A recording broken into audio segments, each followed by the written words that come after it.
Hello, everyone, and welcome to the live Q&A for the Blast of Cash Master Series. I'm Leslie Hassler with Your Biz Rules. I've been your host this entire week through 19 speakers and lots of just tremendous information.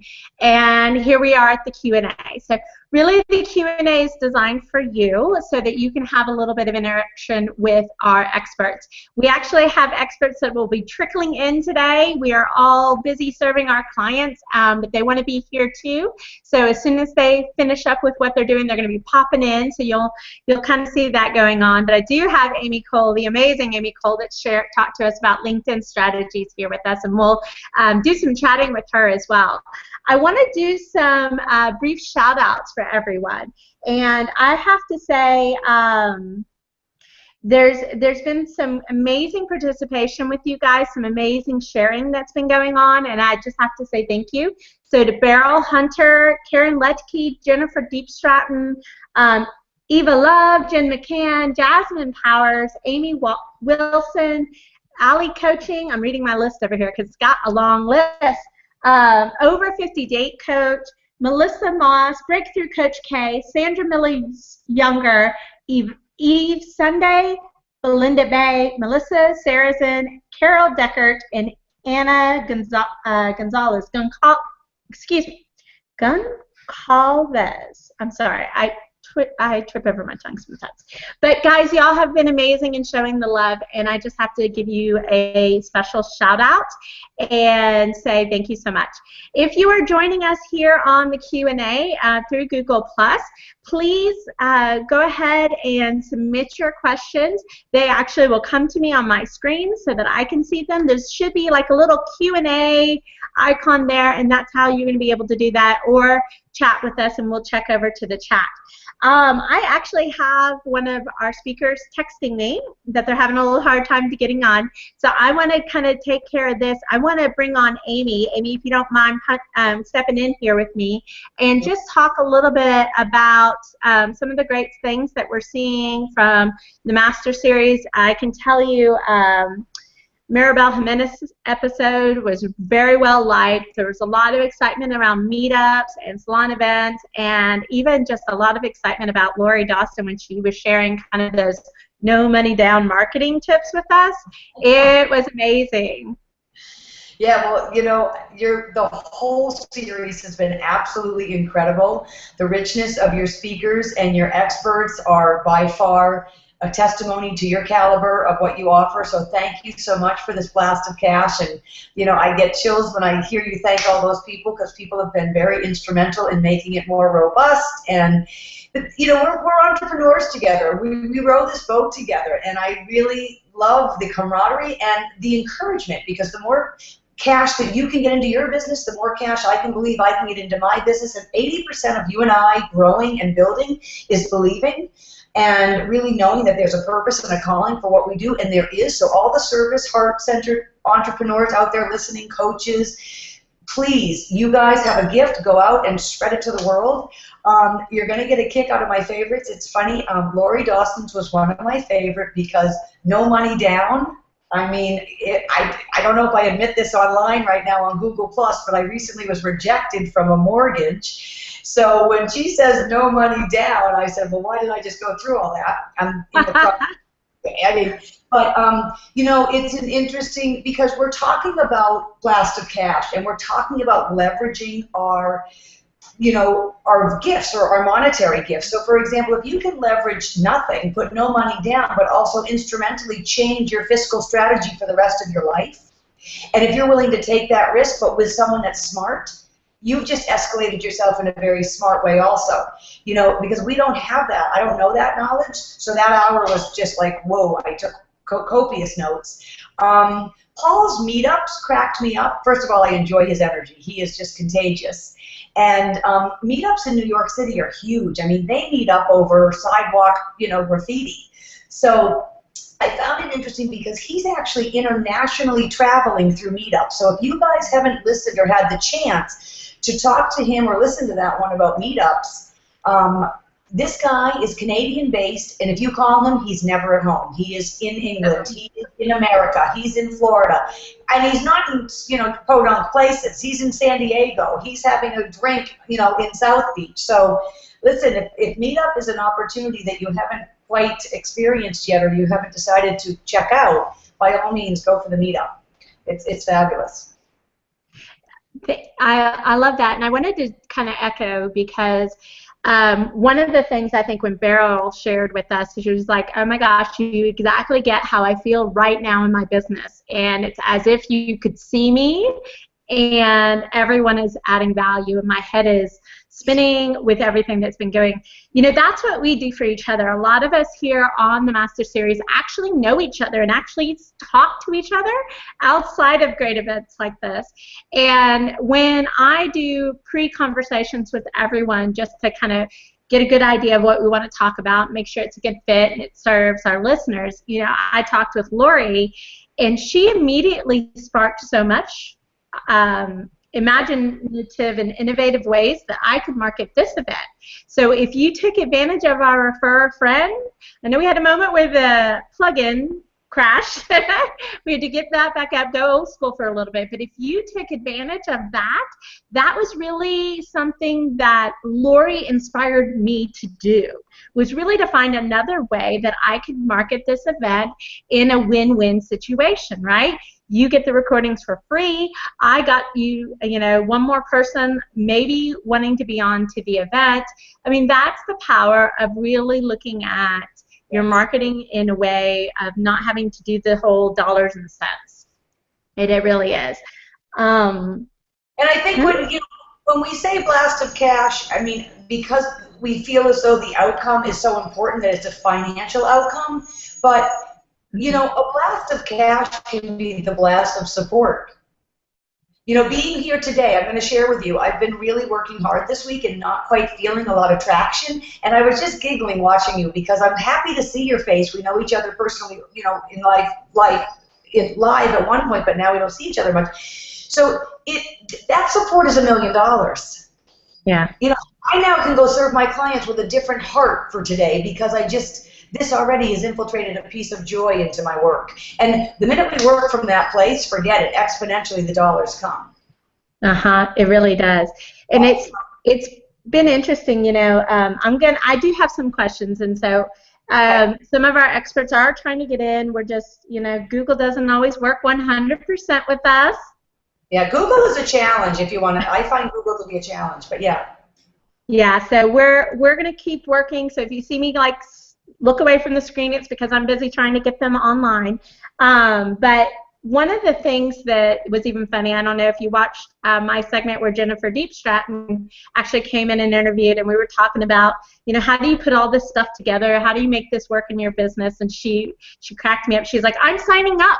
I'm getting one of those sessions. And I was like, well, Jennifer, I know you. You don't have to do that.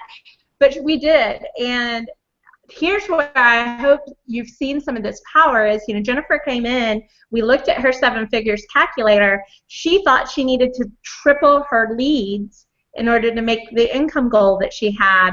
And basically, I think we had, in 37 minutes, I showed her that actually she needed to increase her price and have clients purchase from her twice. And that, with just a little bit of increase in leads, like 10 over 6 months, which is not that much, she could get that 6-figure number that she was looking for. And so I hope people have started to see the simplicity that a lot of these strategies can really bring into your business, and the simplicity that they can, just easily change your business. It really doesn't have to be hard. Okay, so I do see we have a couple new people that have joined us. Just in case you've missed our earlier call, there should be a little Q&A button there for you to click on and leave us a question so that we can answer. Also, if you do the chat, I'll pop over to the chat and take a look at that. But we actually have lots of our experts that are trying to get on and are having a hard time. Google Plus was actually, a couple times that I was out there today, the server was down, so I don't know if they're having issues, and that's just making it ever so much fun and inventive. But Amy, let me start with one of our questions that we've had. You know, we shared, like I said, there was 19 speakers, 19 different strategies that touched every bit of those 7 numbers that we talked about. And I think some people might be a little overwhelmed because there seems to be so many good ideas that they could implement. Share us a little bit about your decision-making process that helps you decide which one to follow through with.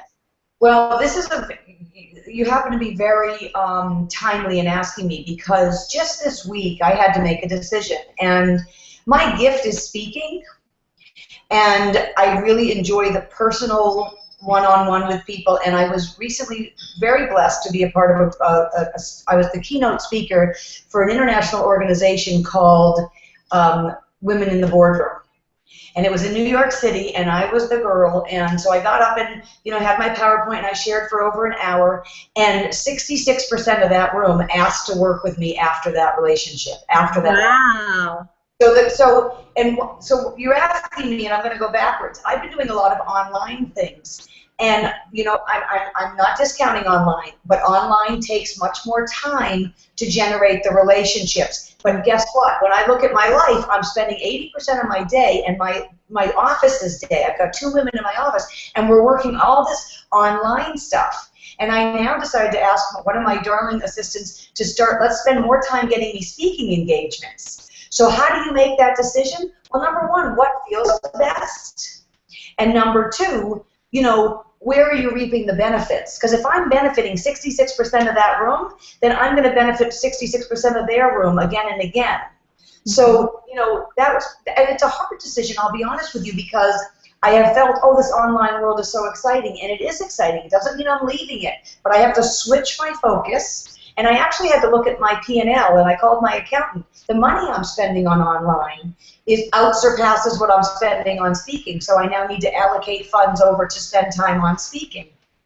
So how do you make the decision? What feels the best? And I feel, you all know where your fruit is. You all know where you shine. Maybe it's in small groups of 2, maybe it's one-on-one coaching. And Leslie's right, elevate your price for the one-on-one coaching. You don't need more, you need to elevate your price because your value is great. You know, if you're trying to go in front of groups and you get it's not your thing, maybe that's not your thing, but it works for Leslie and Amy. Don't compare. You know exactly where your sweet spot is in how you can share your business and serve both most people and the best. So I love what you just shared there, because I think that's key is, yes, it has to be something that best suits you and that you can do the easiest. I've got to say that if you're working on something that is against your nature and against your personality, yes, that may be a skill set that you need to develop and work on over a period of time. It's not going to get you the cash today just because it works for somebody else. You have to work within your strengths. But what I really excited to hear about was to hear you say, we looked at the numbers, and for what I was investing here, it wasn't giving me as much of a return as what I invest to speak. And that is huge clarity.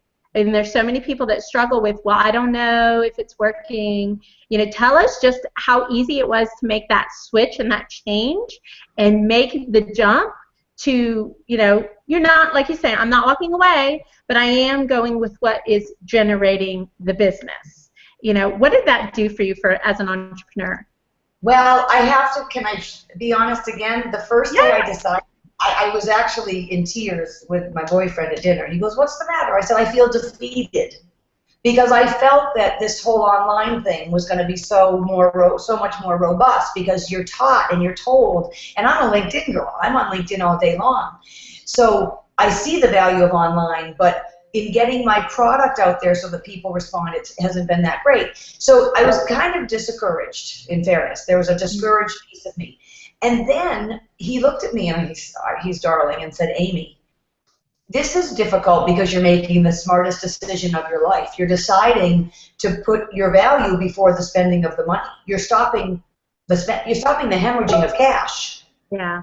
You know, and those are wise decisions. And it's actually hard to make wise decisions. So I now today feel invigorated. I've actually spoken to people that offer cheaper software.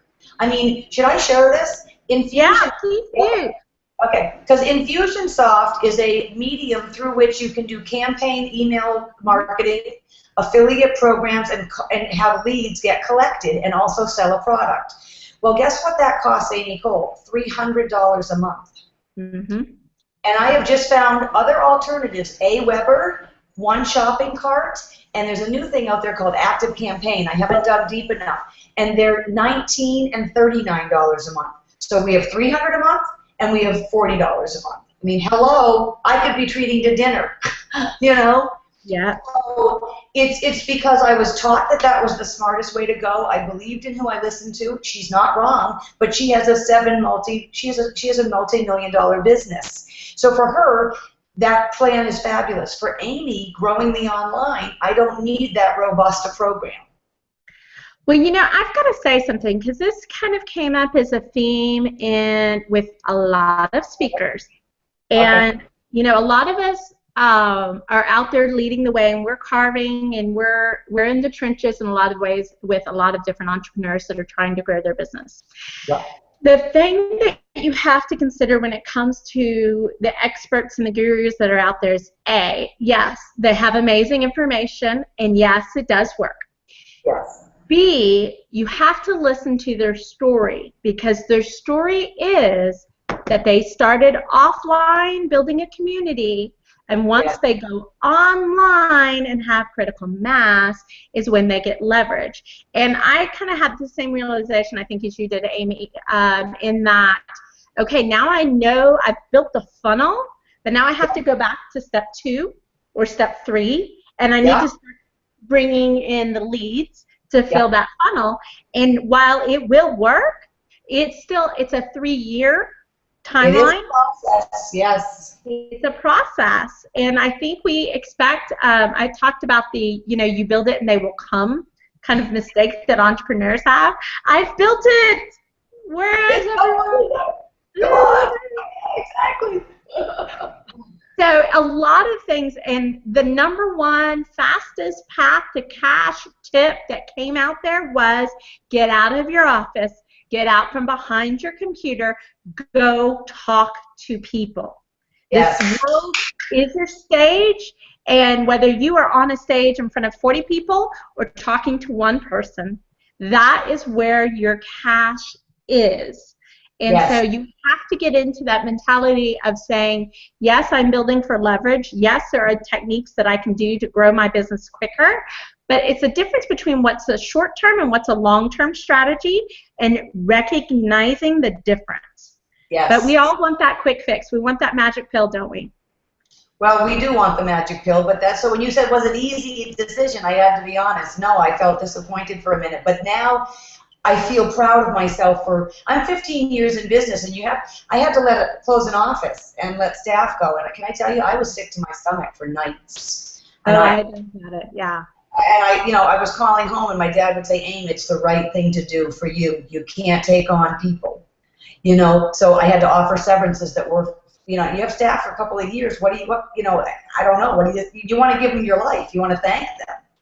You know, but yeah, there are hard times, and then all of a sudden you rise again. You know, it goes full circle. So it is. All right. Well, and I still have some other questions, and they're kind of, well, let's just do our best to answer them. So one question from Melinda talks about that several of the speakers really talked about speaking and communication. Just like we were saying, everybody's a stage, but they're struggling with what it is that they should say. Like, how do they really say what it is that they do in a compelling manner that attracts clients and doesn't make them go, what is that? I don't understand what that is.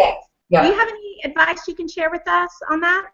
Well, I think that we get a little wrapped up in marketing speak, and I think we need to bring it down to listening to your clients' words. So you all are engaged with your clients. Leslie and I are engaged with our clients, and you know, I'm a network. I help people leverage their network and to really open up doors to bigger opportunities, greater jobs, consulting gigs, more business. Mm-hmm. And do you know that I always hear the word, I just not in front of the right people. That's what they were, the right people. So if that's who my audience is, if that's the terms that they're using, then that's on my website. I help you open doors with the, I help you find the right people to open doors. Mm. To me it's a little casual, the right people, but it does come out of your mouth. Does that come out of your mouth, Leslie? Oh, it does too. And I'm interested in, I'll speak to whomever, but my whole goal is to find the right people to really be able to talk to and see if we can be of a benefit to each other. I'll help anyone, honestly, and I can tell you, I can listen to somebody and I can tell you exactly what it is you need to do. I'm not a good fit for you, but I will help you get there because I don't want to be lost any more than the next person is. But it's I think because it's so, you were talking about, so in tune to what your client's words are, that you start to go, they can say 2 sentences and you go, oh, that's a good fit. Let's talk, let's chat.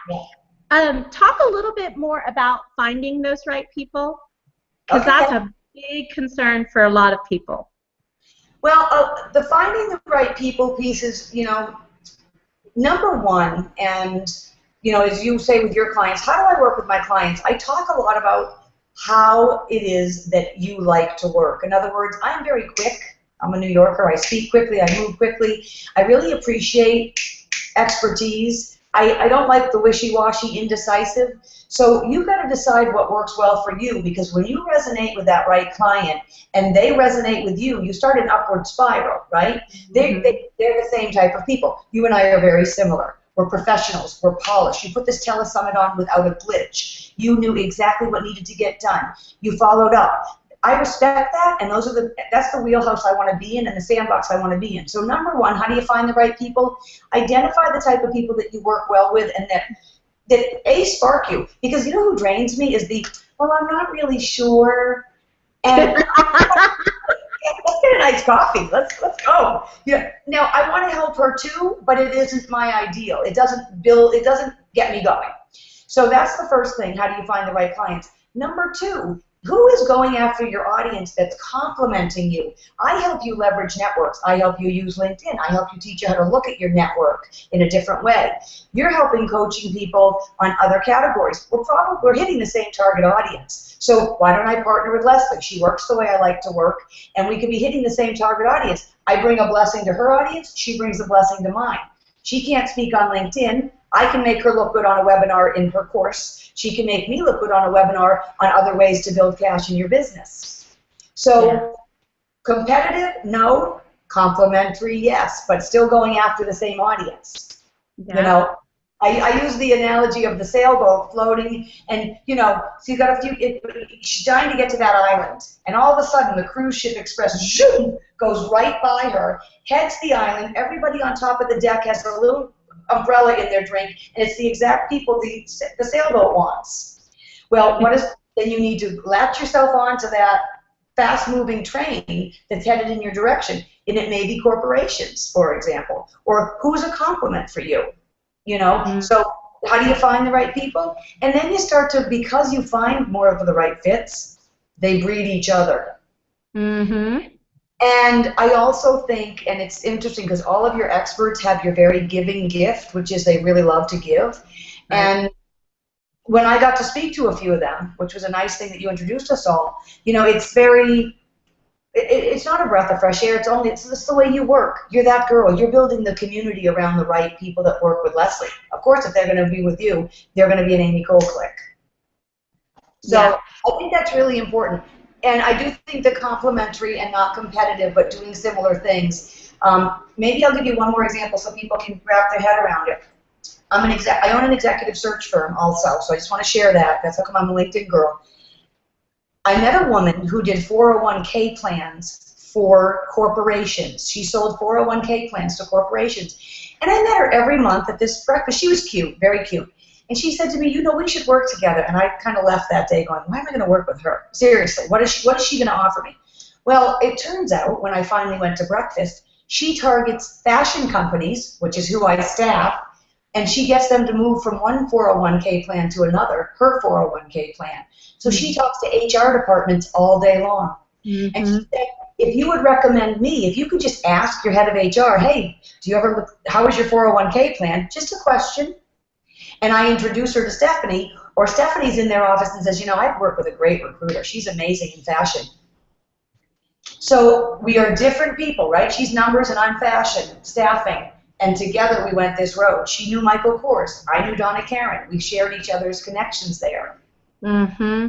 So, and I think there's a good thing to bring up in here, because I think when we network, what happens is that we're looking for the client.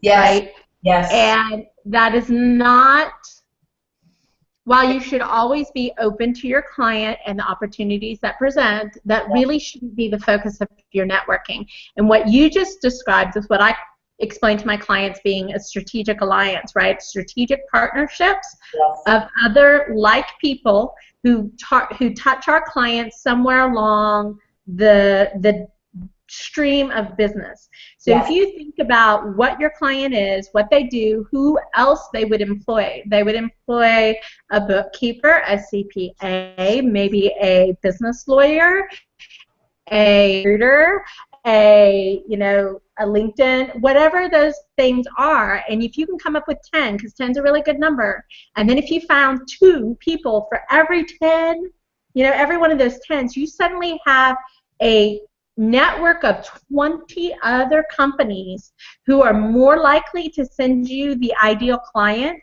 than necessarily you are meeting at the 5 o'clock happy hour. Leslie, you just said, you're my new marketing. I love you. That's it. I call it relationship sales, as a relationship marketing, as opposed to sales. Right. Yeah, don't go after one client. Go after people that can build. I mean, I'm very fortunate. There's men and women in my career that will say to people when they're sitting in first class on a plane, if you're not using Amy Cole, you're not getting the best people in the business. So I get a phone call, I hear you're the best in the business. Well, that's pre-qualified. Yep. I don't even have a sales pitch in front of me. Exactly. Yeah, exactly. All right, so let's see if we can answer another one of these questions that we have. So one of, and if you're watching us and if you're not typing in a question, it's not my fault. So, get busy on that. But, this one was about meetups and salon events, and I wish our friend Paul was here, and I know he was trying to be, but it's really, what they're asking is, I'm really excited about using meetups and salon events to get new clients. How many people should I expect to show, and then how can I market to more people to get them to come to these events? I think we both can talk a little bit about that. I know from what Paul has shared with me when it comes with meetups that it really is a case of you can expect that standard 20% to show. So if you're looking for an invitation, your first one's going to be the biggest show, and then you have to keep marketing in order to reach either additional people or new people. But it's kind of that standard percentage of really being able to, hey, you're there twice. Being able to have enough people show. The same thing for salon events. I know Benita talked about, inviting 20 to expect 10, or inviting, 15 to get 7, and that you have to over-invite. But I think the other part of this is that you also have to follow up. We're all really busy people. We all forget. We all don't put things on our calendar that we really wanted to go to. And while it may seem like 3 emails the 3 days before is too much, it might be exactly what that person needs in order to remember your event. And we know this, Amy, when we're doing events like this, it takes a lot of reminding people that this exists and that they said, yes, I was interested. How else would you even, with some of your expertise, recommend people could market the fact that they have a meetup or are going to have this special high-end salon event? Well, if you don't mind, I'm going to go to my knowledge base, which is LinkedIn. You're not really welcome on LinkedIn to put all these events in your feed. It isn't the platform like a Facebook or a Twitter. But where you are allowed to promote and solicit your event and your offerings is within groups. So if you are a part of, if you're having a Blast for Cash event and you'd like entrepreneurs, for example, to be a part of this amazing event, you would get into an entrepreneurial group and start to dialogue on content, and then place it in there and say, on next Wednesday starts my Blast for Cash, 19 experts to enhance your business fast, and that's kind of more direct marketing to me, because you're already in a group of entrepreneurs that are hungry for this particular topic. So I don't have experience with meetup groups per se, but I do know that when I have seminars in New York City and I have 61 people sign up, 35 show up. So I almost lose half the people the actual night of. And a meetup is a live event. See, they're tired up. They got the email, they're ready, but now it's 5:30 and their son broke their leg in soccer, so they have to go home. Or they're at the office late, and so the actual meetup, since it's a physical gotta get to, I used to think you lost a third of the people, but I'm losing about 35. I'm losing 40% of the people on my live when I host seminars. Mm-hmm. And I think that would be agreed. I think part of that reason, and unless you are charging for those events, you're going to have that attrition. I mean, part of the psychological reasons behind charging, and again, psychological reasons about charging well for your product, is that when people pay, they participate. If they don't pay, there is this little area of the brain that says, not important, not important, not important. So we can be free all day long, but, we have to have, like Amy was saying, this expectation that we're probably looking at 50%, 60% showing, and that's with great communication, guys. That's not with a single reminder, it's with great communication. And if I can jump in, and I think you've done this probably as well, but I was taught something within a mastermind group, and it's called a butt in seats fee, a charge for your butt in the seat. So I charge a fee for you to sign up, but I promise you the money back when you get there. So that does increase, and then when 10 people don't show up, I'm that much money richer. And it's their loss, and it does make you think differently. So Leslie's absolutely valid in saying the more you charge and the more and it also says that you value your own time. I also rented a room that could seat 61 people and 39 people came, right? Mm-hmm. So 60 people, you had to get a room for 75, right? Yeah. So, these are, so to charge them, I felt funny at first, but someone taught me that technique. And I had plenty of people write to me, on registration, it's not free, it's $50. And I said, it's a $50 returnable fee when you walk in the door. Mm-hmm. Let them question it. Because if they're already questioning just to go to your free event, they're the client that's going to question you throughout the whole thing. Mm-hmm. Service. So, again, it's a filter in which to figure out who's serious, who. I work with action takers. I just said that. I work with high-octane people that are moving forward. So if that's going to be a deterrent for you, thank you, but I don't need to spend my time educating you. Mm-hmm. So that's a good trick for everybody out there. If you're doing a meetup, now I don't know the meetup rules. I'm sure you can actually charge. You can actually charge. Okay, so there you go. Yeah, I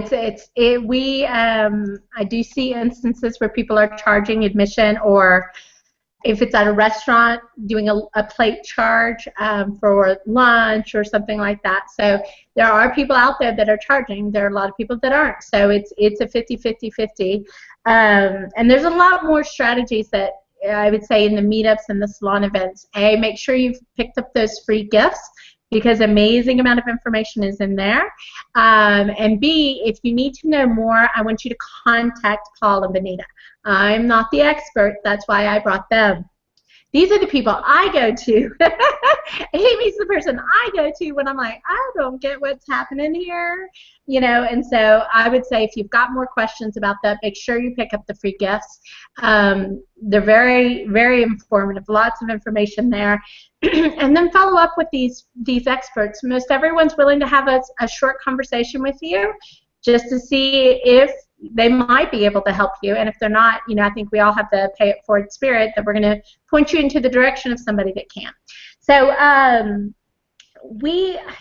don't have a whole lot of tremendous experience to talk about with VIP days, and that was our next question.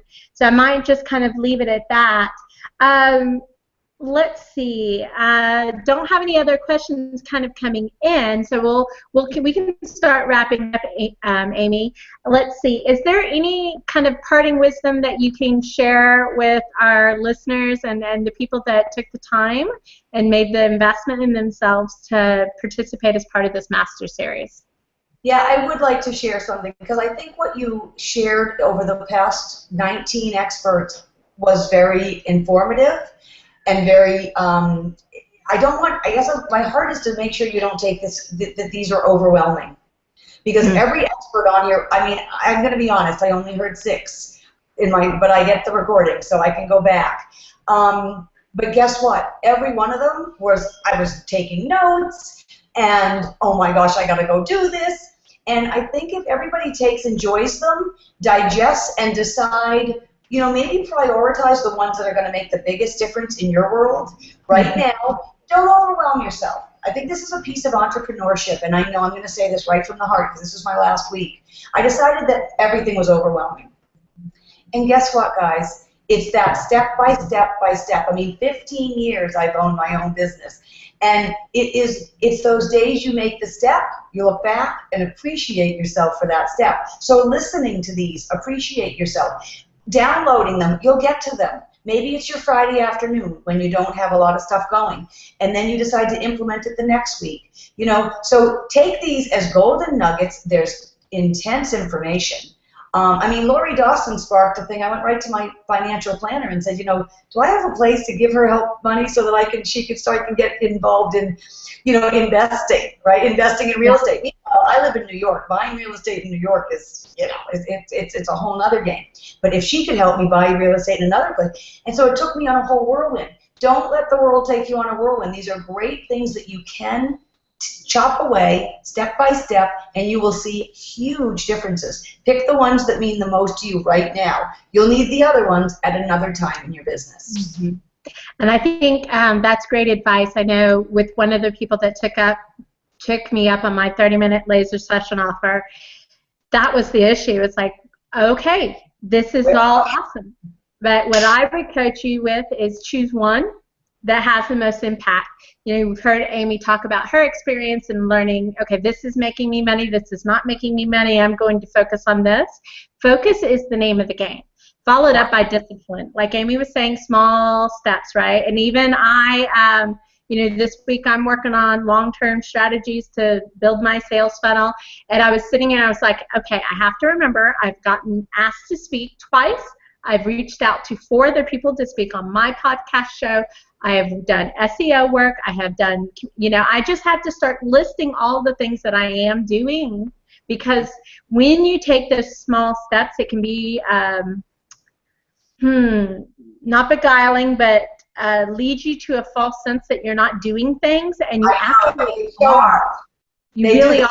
And the things that drive you forward, you just don't get it until you see the results. So I would echo that. You know, find the one thing in there that is really key. If you're still confused, take that 30-minute, you know, clarity session that I'll offer. I will point you in the right direction. You know, we have been in business long enough that we know the questions to ask to get to the answer. We may not always enjoy it, but we know the questions to ask, and that is really half the battle, is knowing where to focus and then being able to take action from there. Well, Amy, thank you for joining us. I'm so sorry so many of our experts are having trouble today, but that's the way the ball bounces. And, you know, you heard what you needed to hear, and I have faith in that. If you have any other questions, join us on the Facebook group page. Find me, friend me, LinkedIn me, you know, wherever you need to ask the question. I'll be happy to respond to you. Amy, thank you so much for joining us. Always wonderful to see you. Good to see you. All right, guys. Until then, I hope this Blast of Cash has had a positive impact on your business. I'm hearing that it's amazing, and I'm glad that it has worked out to be that way. We put every bit of intention in it to make it so for you. So that's all for today. That's all for this week. You are done. Thank you for joining us.